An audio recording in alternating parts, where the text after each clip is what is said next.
If you're new, I'm Susan, and this is my last video in my Decorate With Me Spooky series. So if you missed my previous videos, I decorated my living room and my kitchen, and now we're going to decorate the dining room. So let's get started. So here's how my dining room looks right now. Everything just got brought in and dumped right in the dining room. And then someone in my family thought this was a good place to leave the vacuum cleaner. And I guess my husband thought this was a good place for his golf clubs. Lots of stuff everywhere. This piece I used in my last week's video if you want to check that out. So we're just going to need to clean this up so that we can get started. Always wipe everything down first. And you know I got my music playing, and so I'm trying to focus. So I'm going to start with this table runner. And this table is really long, so this table runner, it's just going to sit right in the center of the table. And I'm adding this metal tray that I found on clearance at HomeGoods. Love it. And I found these placemats, and they're double-sided. I found these at Walmart. So you could do the white side or the black side. I just think they look really nice. I'm going to go with the black side this year. So I just added these to the table.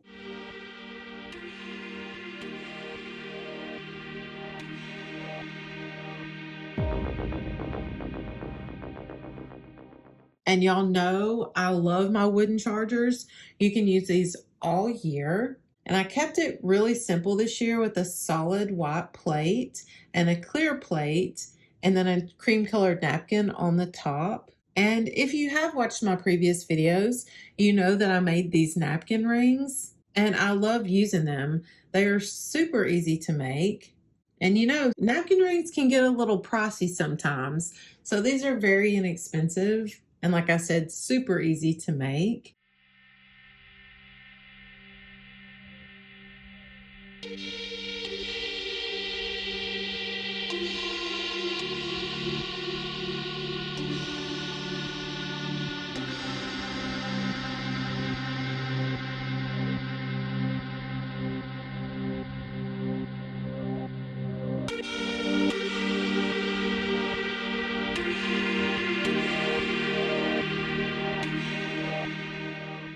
This was recorded when I didn't know that my camera was messed up and that the audio didn't work. So I was saying, I felt like I was talking into a microphone, and I was just telling y'all that I was adding these candlesticks to this metal tray. And now we get to add these cute little ghosts that I made. And I will have a tutorial at the end of this video if you want to see how I made these.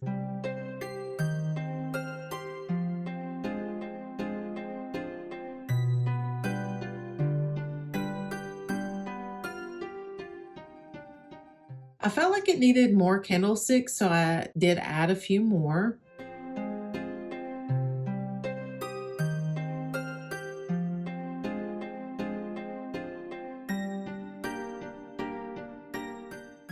I added black pillar candles, and I do like the black, but the color scheme this year is a little softer and it's more neutral colors. So I decided to go with cream colored candlesticks, and they matched my table runner. So I switched all of the candles to the cream colored ones.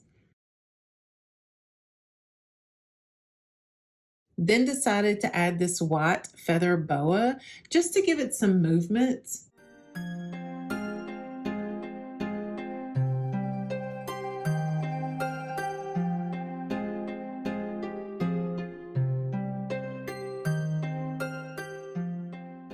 And then my cute little gold spiders appeared and started crawling all over everything. I like these so much.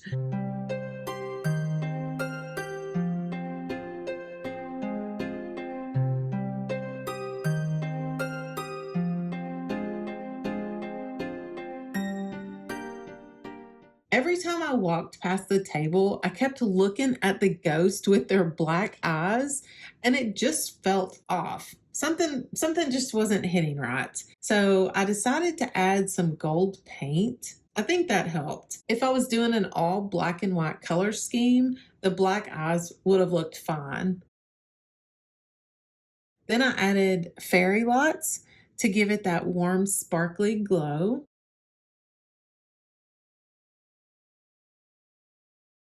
And this is one of the ghosts that I made out of a creamier colored cheesecloth. This is garland I had from last year. I thought it would look really nice mixed in with the white feather boa. I found this at Hobby Lobby.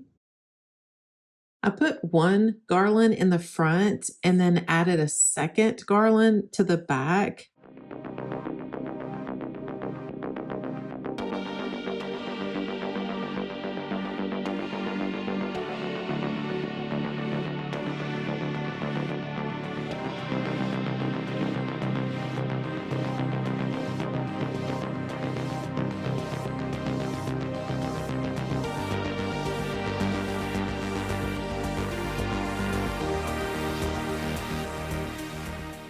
And I pulled some of the berries through the middle so that it would look like it was all connected. In this corner, I have this black cabinet, so I decided to add my larger ghost on top. And I have these cute little pumpkin dessert plates, and they come in 4 different colors.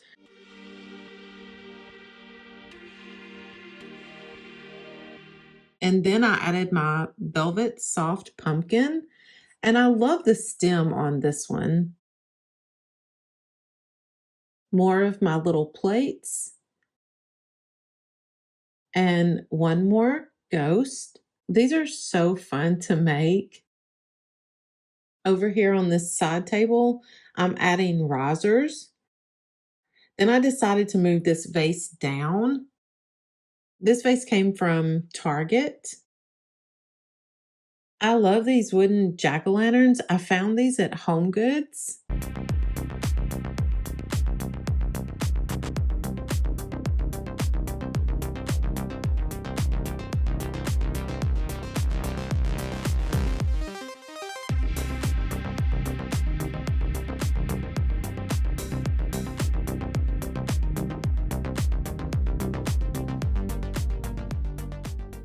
I thought it would look really cute to put some fairy lights inside my jack-o'-lanterns.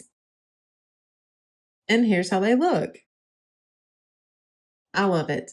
Okay, so now moving to the lamps. I decided to put some bats inside the lampshade, and I'm using painter's tape to attach them.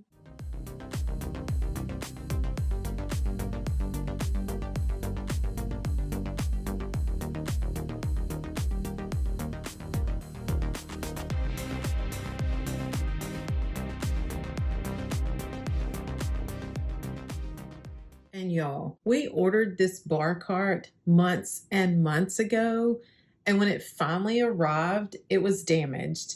So my husband took it back, and I thought he canceled the order. And then we got a call saying that there was another one that was ready for pickup. So now we get to decorate and add this to the dining room.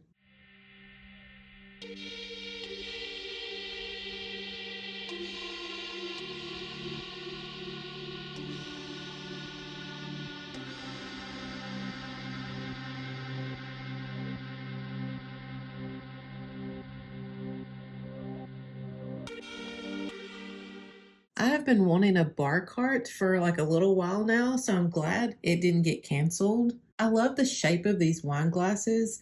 I picked these up from West Elm.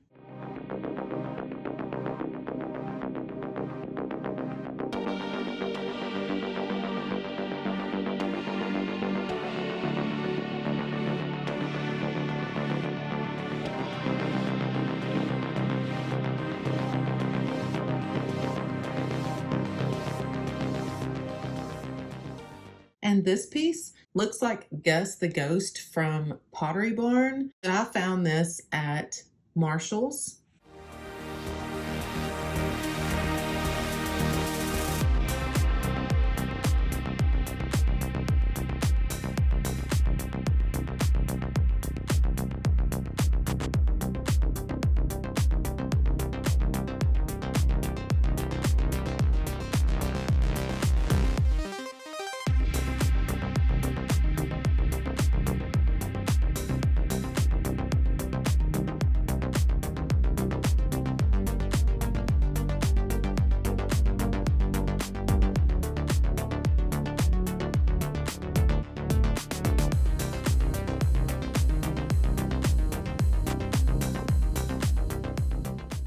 And of course, I have to add one of my little ghosts over here, and I just have him sitting on a vintage bed spring. I'm adding this cute little wine tasting journey book. It's a cute little book that you can record all of your wine tastings in, so that way you can remember which ones you liked and which ones you didn't like.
Here's how I made my cheesecloth ghost.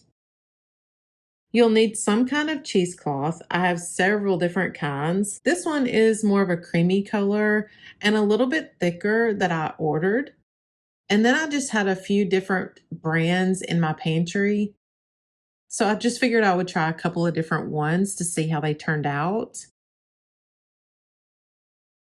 You'll need some parchment paper and a jar.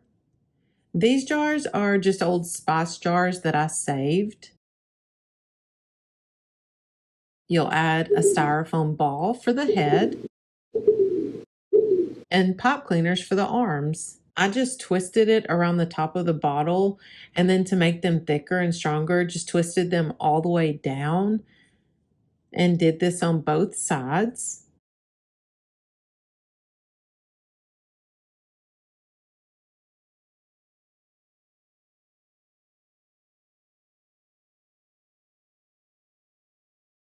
And then you can shape them however you like. Then I laid my cheesecloth over my form just to get an idea of how much I needed to cut. And you could just use any brand of cheesecloth. Some are thicker and some are thinner. And I honestly don't know why I had so many on hand. I don't even use cheesecloth that much.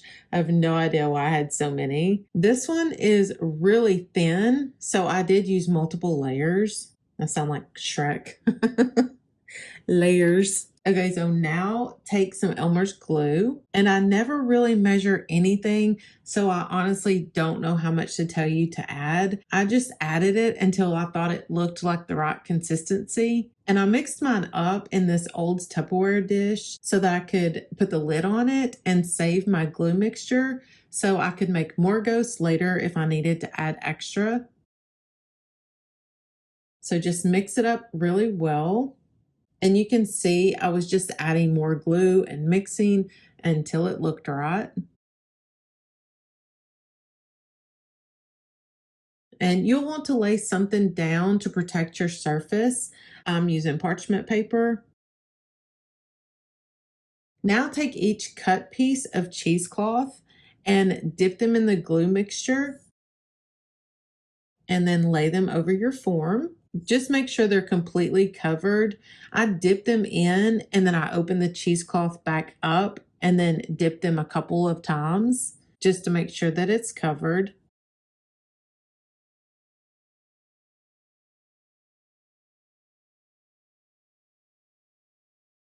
And now let them dry overnight. Then remove your bottle. And I did leave the styrofoam ball in the head of my ghost. And you can remove that. I left them in there because I used them over my candlesticks and it helped hold them in place. Next, you're going to cut some felt for the eyes and the mouth. And that's it. You just need to remember to make sure you leave enough cheesecloth bunched up at the bottom so that he has a good base to stand on. And you're done. And you have a super cute Halloween decoration that doesn't cost very much to make. And you could put twinkle lights inside of them and just let them sparkle. Here are a few more that I made. And I had a little extra piece of cheesecloth, this little tiny piece.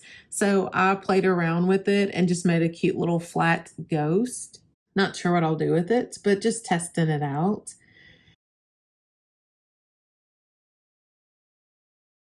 Then I made a larger ghost out of this creamy colored cheesecloth. I used a larger jar and a larger styrofoam ball for the head, and then decided I wanted it to be really tall, so I double stacked some jars. And I twisted the pipe cleaners together, but this time I didn't tie them around the tops of the jars. I stuck them inside the jar and then just bent the arms over the edge.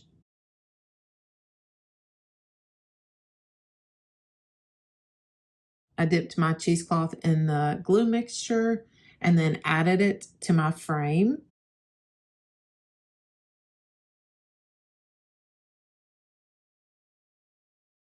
And then I let it dry, then remove the jars. For this ghost, I added some material eyes, and here's how he looks. Comment down below and let me know if you decide to make some of these and if you enjoyed this video. Thanks for coming along with me while I decorated my dining room, and don't forget to hit that subscribe button.